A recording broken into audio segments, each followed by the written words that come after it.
Hello everyone, my name is Luke Farmer and I will be introducing my group's project proposal for the independent research project.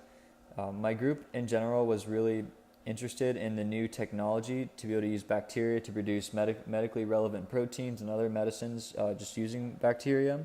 And so in particular we were interested in how we can use E. coli to produce insulin for diabetics. And so while before we used to have to use insulin produced in animals, that would usually have a relatively low success rate because it would initiate an immune response.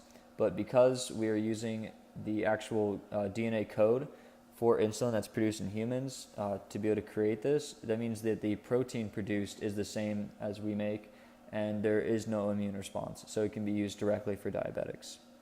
However, we want to make this process as cheaply and as readily available as possible for diabetics to have. And so that's why my group would like to test the effect of temperature on proinsulin production in E. coli.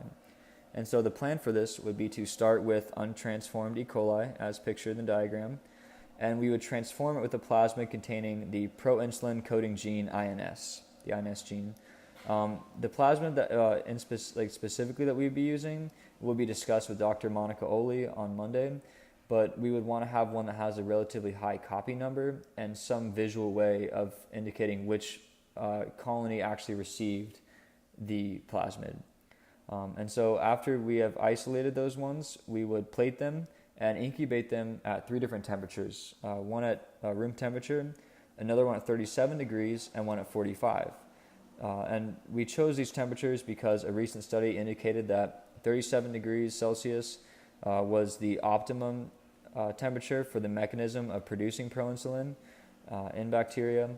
And we want to see if anything higher would increase this yield, or if the temperature at all, adding heat, would have an effect at all by using room temperature.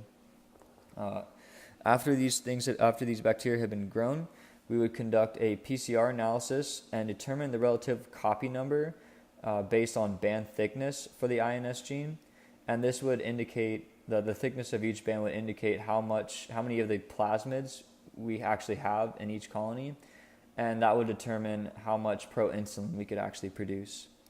Another way that we could measure this that would be more exact would be to use chromatography to actually separate out the proinsulin.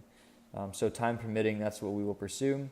And then we would also like to even isolate and purify this proinsulin and use enzymes to turn this proinsulin into insulin that could be used directly by patients.